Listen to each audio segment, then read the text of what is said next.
Hello and welcome to KennyRoy.com. I'm Kenny Roy. This is the Ask Videomail for the week of February 21st, 2011. And welcome to the site. Welcome new members and old. Thank you for supporting the site. As always, I'm having a great time. Hope you're learning a lot and telling your friends. Don't forget to refer people because you can earn free time on the site. It's very simple. They sign up, they put your name in, boom. You get at least 30 days free. And who wouldn't want that? So again, thank you for the support and for sending your questions to me to answer in a video mail. If you want your question answered in a video mail, you have to send it in. So send it to webmaster@kennyroy.com and I will get through all of them eventually at some point. But I really appreciate all the great questions that are being asked. And thanks again for doing that. Let's get to the question. This is actually a question that's been asked by two people. So I wanted to kill two birds with one stone, not because I like to be efficient, but because I like killing birds. Here it is.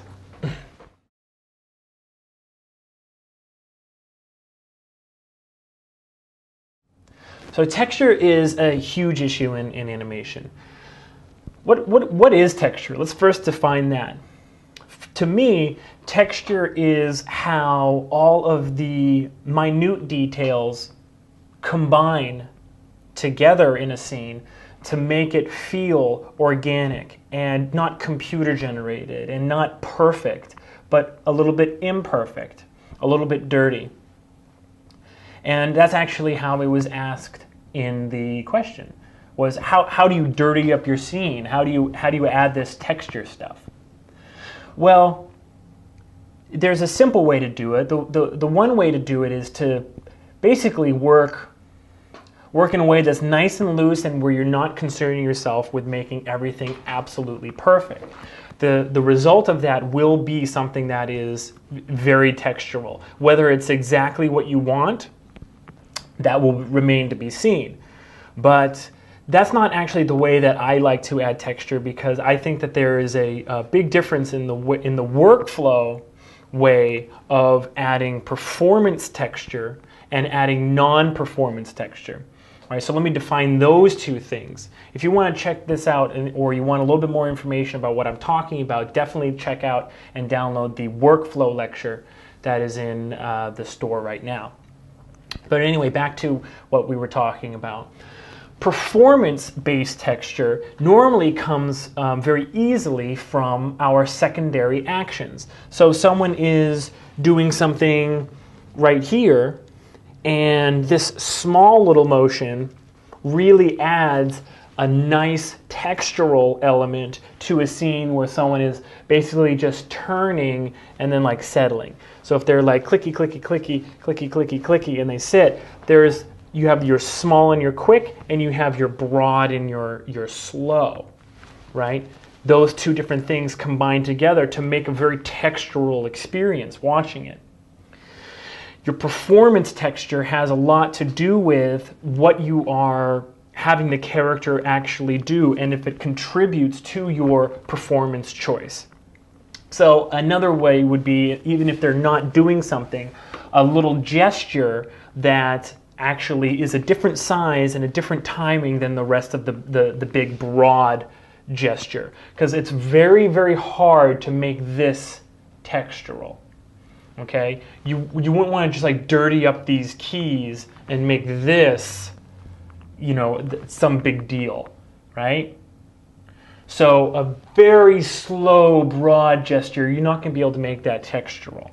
But in the middle of let's say your character is explaining something and they kind of, they get a little flustered and they can't really find the words. So let's say the line is, you'll know it when you see it. You'll know it when you see it. Let's say that's the line. So instead of just doing the exact same thing, you'll know it when you see it. You'll know it when you see it. You'll know it when you see it. That is really boring, and you don't want to actually, I mean, that's all twinned. That's twinned in pose. That's twinned in timing. That's all very boring to watch. So what you want to do is you want to break that up with performance-based texture. Performance texture, okay? Again, this is something that you're planning for. in your workflow, you want this to be part of your blocking process, and you want to make sure as you're keying this thing that you really bias your keys as you're polishing into these moments. So you're not uniformly just going through your blocking and keying on twos, and this is also part of it. I just gave it away is what I want to do. You're actually really biasing your keys so that for the entire life of your shot, from blocking through to polish, that little textural moment actually gets more keyframes, more fine minute detail, all those things. Okay, so you'll know it when you see it. You know it when you see it. It's called you'll know it when you see it. Okay. So we're going to break that up with just what I like. I'm going to do just like this little finger flicky motion right in the middle there, and I would call that performance texture on top of the broad motion that I'm doing. Okay, here we go. You'll know it when you see it. You'll know it when you see it. It's you'll know it when you see it, right? So that kind of addition on top of the scene is we feel this charge of energy happening right here, and then there's this little burst that happens. And even in composition, you want to make sure that you're using screen space effectively. This is not as effective as this was, okay? So you have your broad gesture. I'm trying to feel it out. I'm just doing, come on, what is it called? I can't remember. Just all this broad, slow motion, and then you'll get it, right? So that kind of texture I really, really, really advocate for planning for as part of your workflow. Non-performance texture can come from a lot of things. So when you're talking about dirtying up your keys, this is normally what you're talking about. Non-performance texture has a lot to do with the physicality of the body. I like to not really plan for non-performance texture, but to make sure that there's plenty of opportunities. And this is why, again, I'm going to focus on workflow here for a second. This is why in your workflow, what you want to be doing is always keeping your scene open and editable so that you can add this kind of texture at any point. Again, biasing your keys to that little performance-based texture, and then the rest of it nice and open. So you're working in a wide open space to be able to add this kind of non-performance texture. What is that? That's little hitches, pops, catches. If it's a line, stutters, all the little anchors. If you want to know what that is, check out the lip sync lecture, which is I think November. The November lecture is on lip sync. Okay, so all those little things you definitely want to leave your scene open so that you can put them in. So if a character is saying all of those little things, you don't want to just use the mouth and go and have the body completely still. You want them to be moving and then feel that, again, small, quickly timed, really interesting to watch on top of a broad gesture textural animation in the body. Also, laughs. Laughs are, this is kind of something I go over in the lip sync thing, but I'll say it here. Laughs are something that when you key it, you're missing a huge opportunity for some really nice body, for some really nice, basically, texture. That it's such a shame to miss that texture if you're not keying laughter correctly. The way to key laughter correctly is to open the mouth and then just put all the motion in the body. Ha ha ha ha! Right? You see how just natural that was? It felt really good, but my mouth wasn't moving at all. I just opened it and then I moved my body. I showed you that the air was coming out.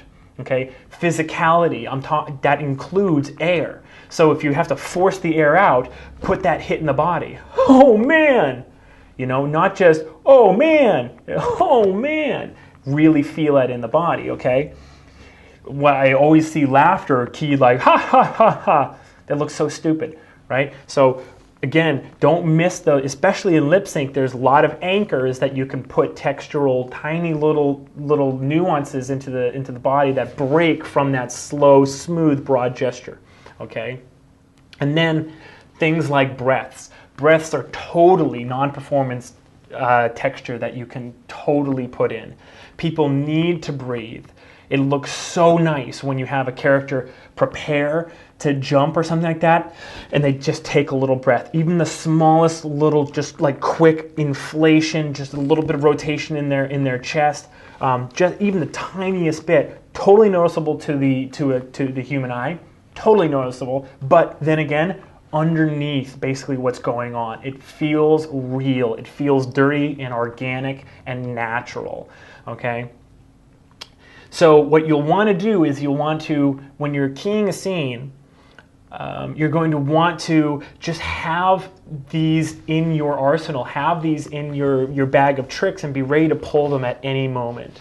Okay, so I'm just going to really quickly block in what I would want to see in a scene where a character is basically looking one direction, and then he turns and looks to another direction, and he basically, like in the middle of the turn, like decides that like he doesn't know what he's going to do. Okay, so he's going to rely a little bit on the facial pose. So I'm going to try to not do too much here. Let's see. All right. I'm trying not to make this too complicated, but again, I know it's not the most exciting thing in the world to watch someone keyframe, even if you're a total novice. So this is the blocking. Again, this is going to be what I'm going to leave nice and open and editable, so that in the future, as I'm working on this scene, I know how it's going to come together and I can feel out the texture where I want it. So I'm going to have him look this way for, say, 16 frames, and then I'm going to have him turn slowly over to this new pose. Okay? So let's think about what kind of texture can we put into this, all right? And I'm not going to sit here and like just try to imagine it. I'm just going to tell you, a couple that I've come up with. A blink is good texture. You don't want to overuse them. You don't want to blink on every single turn because that looks weird. But let's just say that we haven't blinked for a while. Blink is great texture. Okay, it's quick and it is right in the middle of like a broad motion. So we're going to do a blink. I'm going to do a little bit of a head shake, just a tiny little micro head shake. Okay, we're going to have him take a breath, and we're going to have him exhale that breath. It's not going to just be like in, out. We're going to have him breathe it in, hold it, and we're going to have him exhale it actually quickly. All in this one turn. So it's really going to be a nice textural thing. Okay, so let's actually make this just a little bit later, to give us some time. Another thing that I like to do. See, I didn't grab the master controller, the cog, when I was keying the rest of the upper body, and I left it behind. So one thing you can do is, if you know that if you select everything that you selected before, there's already a keyframe on it, and you picked up everything that was left behind. So I just do that. I hit S, and then I snap to the previous key, which is the comma key, and I hit S again. Now I know that basically I keyed the controller that I left behind before on the same frame as everything else. And I do this really quickly. It's like sometimes I'll grab it, I won't see it, I'll go S, forward, back, S, and it'll be that quick, like what I just did, and you might miss it if you're not looking for it. So, all right, so let's now key the eyes really quickly. We're going to have them basically lead the head just a little bit. In fact, let's have a little bit of an eye roll. And now right here. All right, just very small. All right. Now, again, this is just blocking, so what I want to do is I want to make sure everything is open and editable.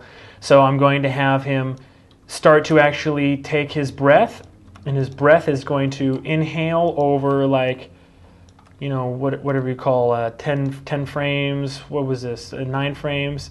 See, and there's actually this little breath control right here. So I'm actually going to inflate it, but I'm actually going to like have him really kind of You see that? But what I'm going to do is I'm going to copy this key, and the exhale is going to be much quicker. So it's going to be 5 frames. Let's see, 41 to 47, so 6 frames. All right, and I'm really going to kind of try to exhale it nicely. These can probably go a little bit quicker, and I had an idea for the end of this shot, but it's not working out, so let's just...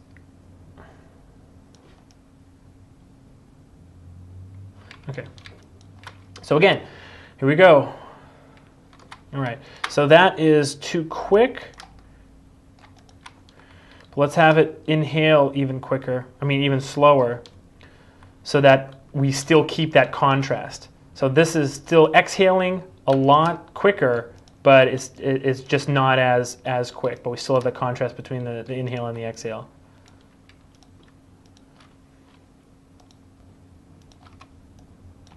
All right, now we need his mouth to actually breathe this in.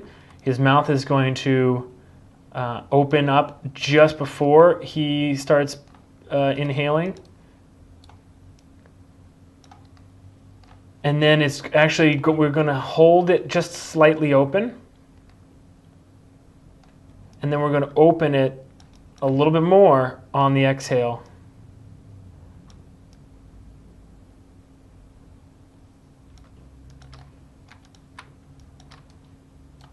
And then it can close.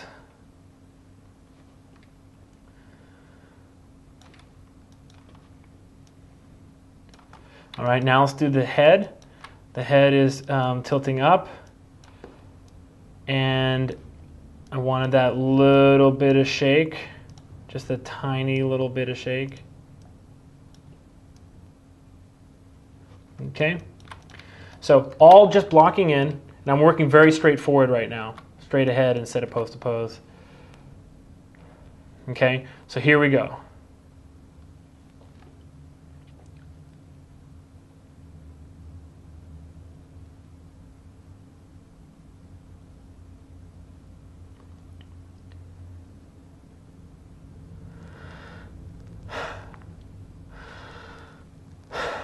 You know what? I kind of think that the mouth should stay a lot more open. Let's just keep it actually like really open instead.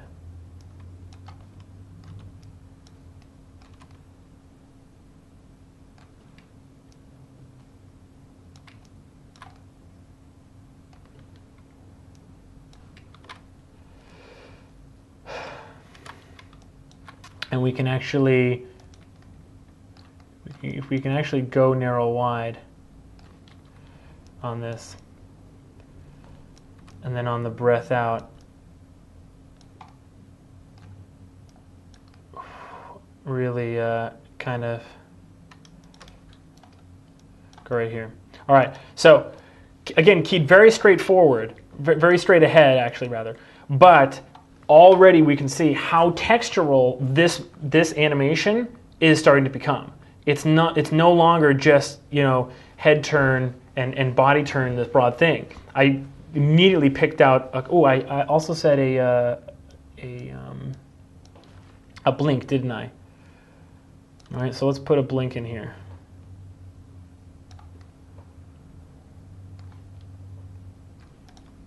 All right, so here we go. Keyed in 10 minutes. The straight ahead, looking screen left, inhaling, rolling the eyes, blinking, breathing out in 72 frames. Right? So this is an extremely textural already look left to right. So from here, and let's look at this. This is including all the face keys that I've put in. You know, very simple right now. Very, very, very, very simple. In fact, you know, you pretty much are talking about pretty much 4 keys on all the body, a little bit more detailed on the head right now. And if you forget the face itself, Also very, very, very slim. And here's the face. It's about a dozen keys. So very editable, very easy to work with. And a great way to add texture to your scene so that you're not just relying on all of these broad gestures that have really no detail within them.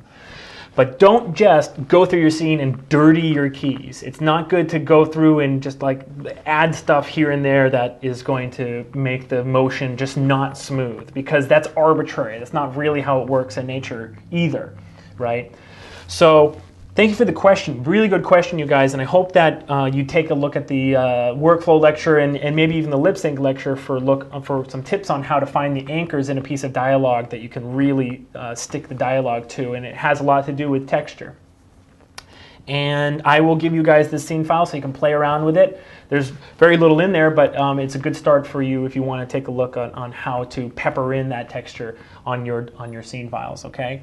So if you want your question answered, you have to send it to me. Send it to webmaster@kennyroy.com. I'm loving the questions. Keep on sending them. This is a great time, and I really hope that you get something out of these, okay? Thanks again for your support. Good luck with your work, and as always, rock on.